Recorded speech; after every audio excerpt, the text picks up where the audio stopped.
Remember, South Africa is not dealing with an uneducated problem any longer. We're dealing with an unemployment concern. We're the highest globally in unemployment. We ranked number 1. Gaza and the West Bank is 3rd. Gaza. What? Congo's also got war at the moment. Congo's 5th on the list. South Africa's number 1. By 2030, 60-70% of the workforce will be Gen Zs. And the question is, are we ready for this? Hi everyone, my name is Tanya Boyson and welcome to the Come Up series. I'm here with my co-host Loranda Jacobs, and our guest today is Charlene Adolph, and she is the head of HR for a manufacturing company. And today we will be talking about HR and the workplace. Welcome. Hi, thank you, ladies. Thanks for having me. Welcome. So, Charlene, we had a conversation with you before this episode, and you told us that HR found you. Do you mind telling us about your journey? So my journey is specifically in HR and payroll, because it's the two that I'm in. So they started about 20 years ago. And so my first office job was a data capturer. So I worked for a company, I was employed at a company that specifically were looking for a data capturer. Funnily enough, when I got there, it was almost a case of they knew they wanted me, I was there, and they didn't know if they need to put me in sales or they need to put me in this division. So what happened is that there was a lady, the HR assistant, she went to maternity leave, and they then asked me to go and assist in that role. She had 4 months off maternity leave and decided not to come back. Lucky me, I then got the job. It was not even, and while I was in that job, I had an opportunity to also obviously learn, because now it's completely new. I've never been in this specific field. Not only is it new, but it's, like I said, my first office job. So what happened is that I then had an opportunity to learn in the field. And like I said, HR found me and I've never left. It's, like I said, almost 20 years later and I'm still in it. I had the beautiful opportunity to start out as an HR assistant and work myself up to an HR director role. So if there's any message for anybody out there, don't ever give up hope. Because there's always, if you believe it, you can definitely, I know it sounds cliche, but if you can believe it, you can definitely achieve it. I've made some crazy faith-like moves. About 8 years ago, I worked for a company and we were going through retrenchments. Now, if you're in HR, you've done retrenchments, it's never a nice process. It's quite physically and emotionally strenuous on both parties, as well as the HR. So been through the whole process, and I just said to myself that I've had enough. I've had enough of this specific, because there were quite a lot at that specific company that I worked for. I then decided that I'm also leaving, and I handed in my resignation, and the entire group, or the people that I work with, they were also concerned about what's going to happen to me. And I said to them, it was January 2016, and I said to them, don't worry about me. I'm going to take, for the month of March, I'm going to take a month's leave, and I'm starting my new job in April. At that moment, I didn't have an interview. I didn't even have a CV ready to send out. But I kept on just saying it, and almost like, just like testifying up front what's going to happen. So what happened is that March, I was on a month's leave, when in actual fact, me and my family went down to Cape Town for 2 weeks, landed in Cape Town. But like I said before that, so I started going for interviews for that last week before we went away. Got to Cape Town, got a call, and I was offered a job. So yes, it's crazy. Like I said, it's crazy like faith, but wow, I recommend it for anyone. Wow. That's amazing. I love your story. And do you have another company besides just being HR head of HR at the moment? So what happened is that when did COVID come? 2020. So when COVID came, I mean, everybody was affected. It was not just a South African issue, it was a global issue. So I saw, because my family, friends, acquaintances were all affected, We were the blessed few that weren't affected when it came to our job specifically, or our company. But my husband, he was retrenched. There was lots of difficult circumstances work-wise, like I said, in our circle. And this one evening, I realized, because I don't know if you guys remember, there was this huge phenomena that took place. It was called the Great Resignation and quiet quitting. And people globally, just it's qualified individuals, just left, packed up and left without having another job. And I was quite interested as to why people, I mean, if you're retrenched, it's difficult, it's not your fault. But now we've got a group of individuals and it's just taking steam worldwide. So here we've got people that are qualified, don't have other jobs, and they just pack up and they leave. So I was quite interested to find out, why are people doing that? There were a few people that I were, like I said, acquainted to, that I interviewed and asked them, why would you do what you just did?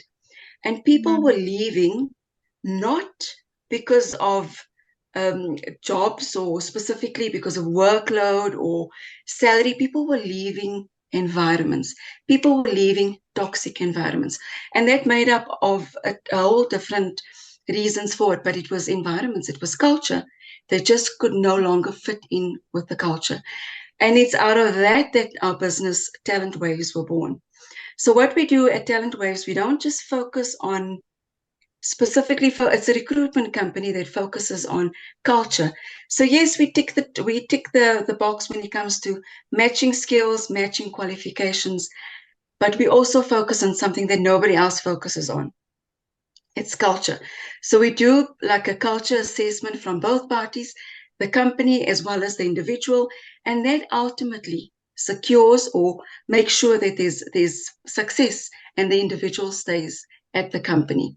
So that's why, yeah, so that's essentially what Talent Waves is all about. Culture in an organization, and I'm quite passionate about the topic, workplace culture. So it's what we do in an organization. It's not what we say we're going to do, or what a document says, this is what we do. This is what we do day to day. It's the individuals in the company. Normally it flows from the top. It happens without you thinking about it. That is what workplace culture is. And yes, not all individuals fit in every single culture.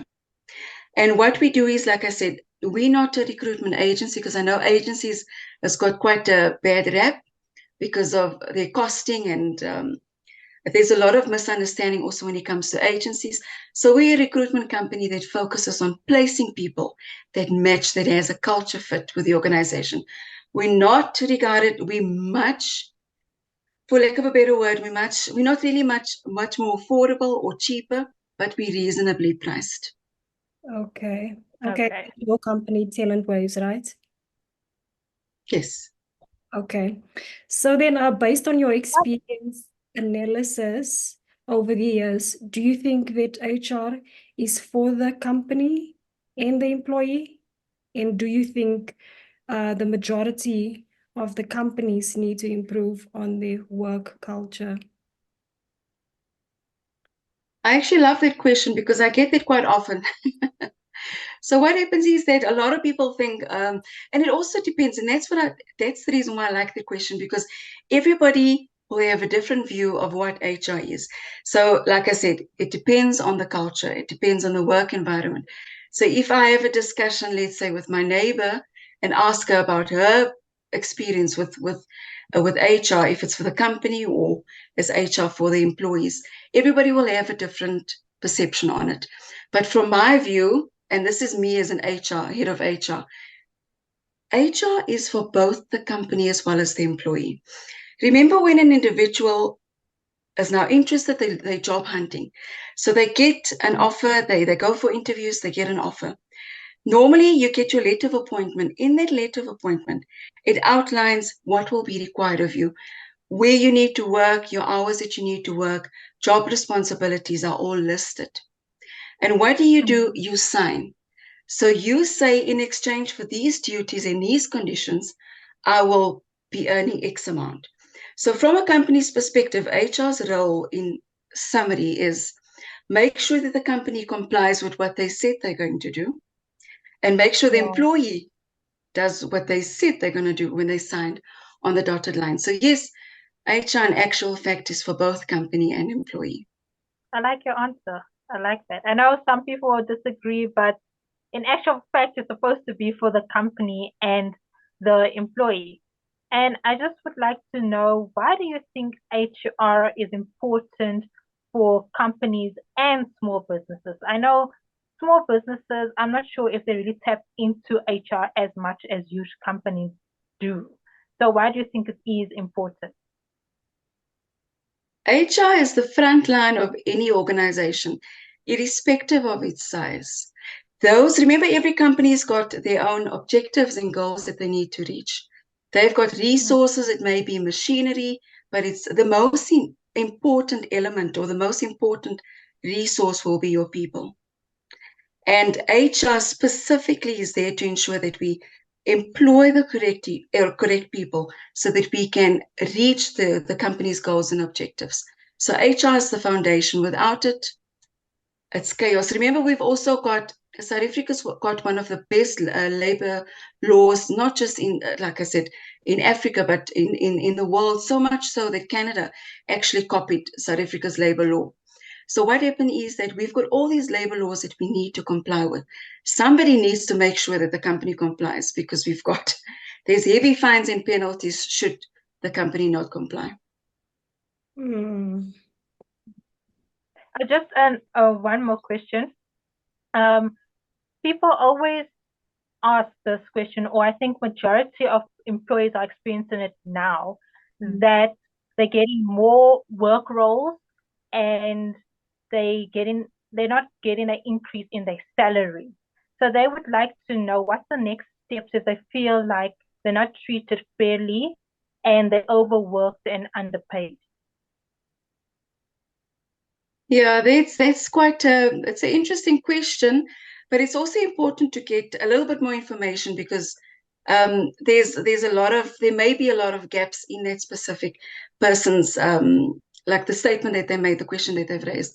But what I'll just say briefly is that, remember, there can be many reasons. An individual can be highlighted or identified as part of succession plan. If you're identified as part of succession plan, maybe some companies have a formal succession planning process and the communication is done, or maybe they've just earmarked you without even telling you. They see potential and they feel, listen, yeah, this is the individual and we're going to give this person more responsibilities. So if you're aware that you're part of a succession plan for a specific key role, please do not ask for more money.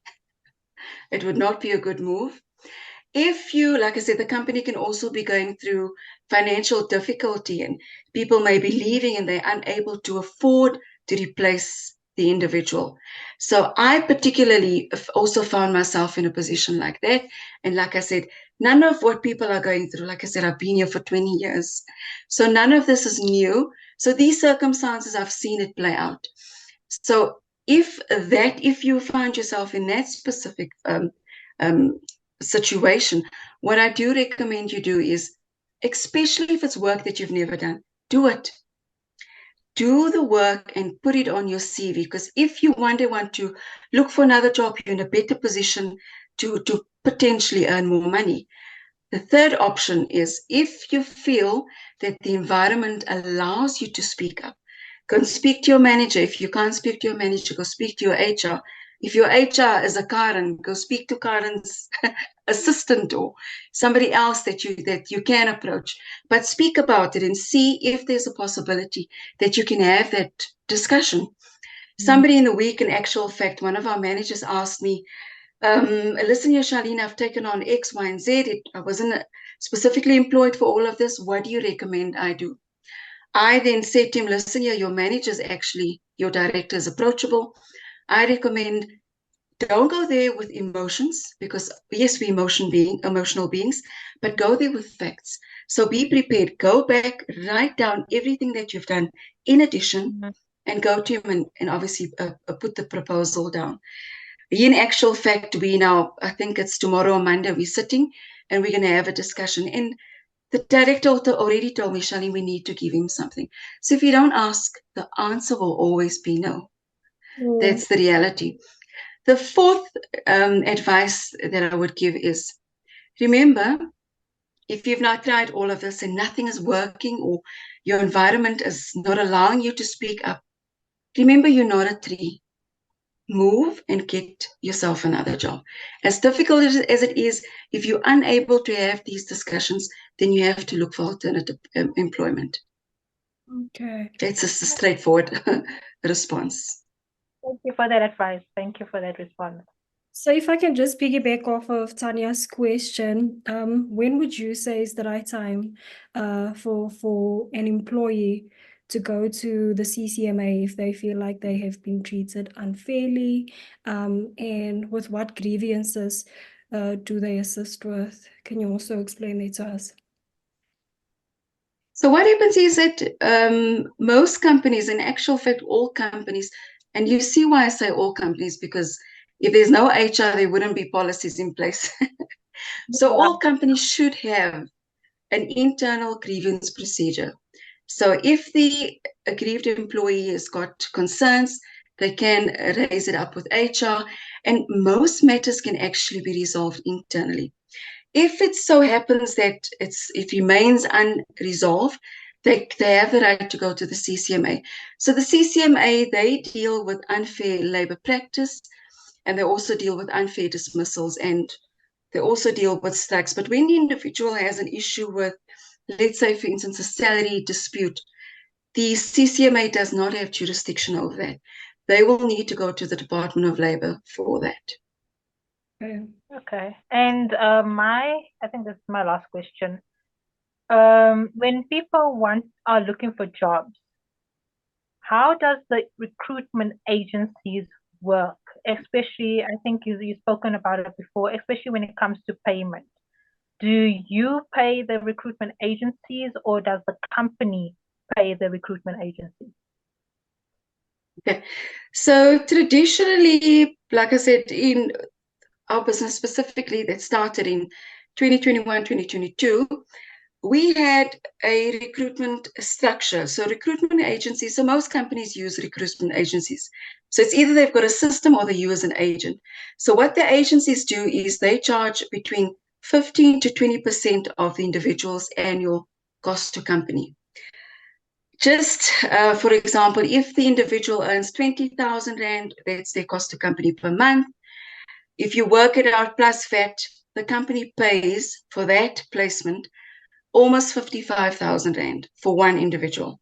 Now, just imagine a company that's got a high staff turnover. They must have spent a lot of money on recruitment.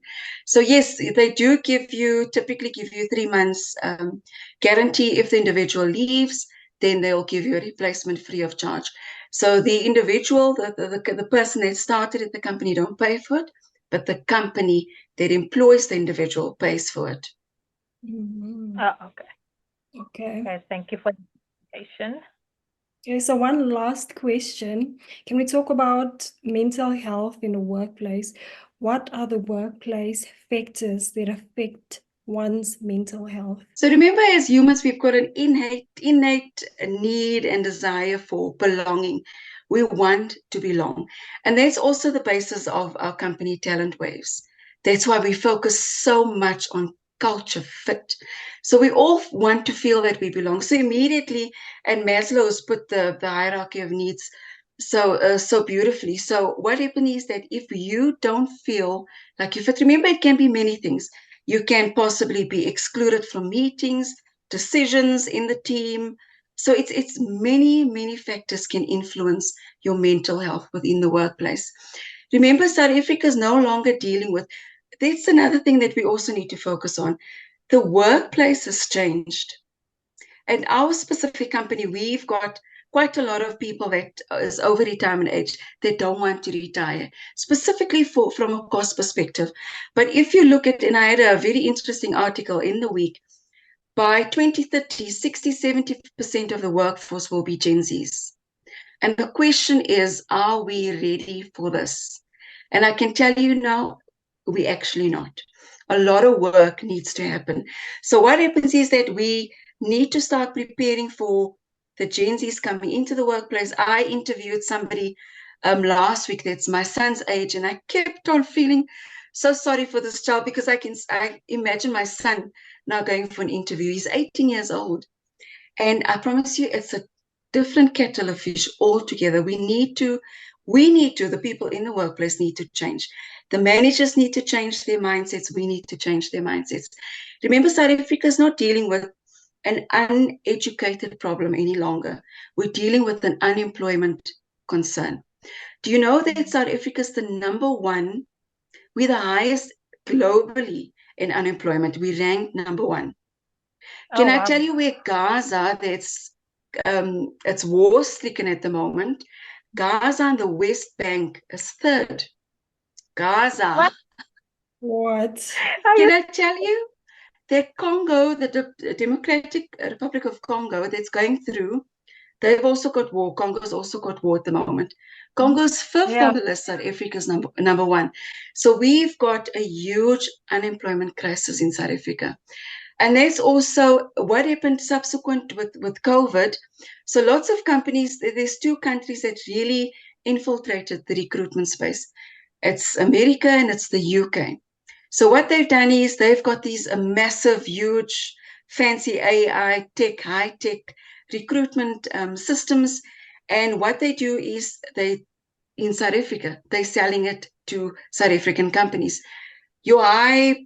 Like your big companies, your JSE listed companies are purchasing these systems. Now, what the system does is the systems are over 2 million. I've had some quotations, they're quite costly. So yes, it's fancy. It cuts down the time of the HR manager. So they no longer need a recruitment agency. They also no longer need to sift through CVs because the system has got algorithms, it's fancy, and it does what it needs to do. But what they fail to understand is that, remember, we've got an unemployment crisis in South Africa. In order for a job seeker to belong to that portal, to go and look for those companies, to go and register their CVs on their portal, they need to pay. And I looked at one yesterday. This specific company is quite a popular one. It charges 990 Rand for 3 months access. Now, an unemployed person, don't have a job, don't have money, need to get 990. They probably don't even have internet access at the moment. So these companies, these massive companies are looking for individuals, and the individuals are unable to apply because they don't have funds. So my focus will always be on make sure, because remember, we've got more job seekers than employers. So we need to focus, and I really would love your JSE listed companies to focus and invest in smaller businesses so that we can get more employers. We definitely need that in South Africa. Sure. Very true. Beautiful, beautiful. Oh, I still can't believe we're number one of unemployment rate. Oh, I'm also still digesting that with the coal mining going on in DRC. Yeah. Bad. I didn't know it was this bad. Like, okay. Yeah, that's quite sad. Yeah. Yeah. Well, Charlene, thank you so much for being on our show. Tanya, did you have anything else to say? Thank you so much. I've learned so much here on this episode. And thank you so much for being on. And I'm sure the viewers at home would also enjoy this and get the answers they've been looking for. Yeah. Awesome. Thank you so much for having me. That was a very insightful episode. Guys, if you enjoyed this episode, please like, comment, and subscribe. We will see you guys in the next episode. But before we go, we will link Talent Wave's website and social platforms down below in the description. So be on the lookout for that. And we will see you guys in the next episode. Bye. Thank you. Bye. Bye.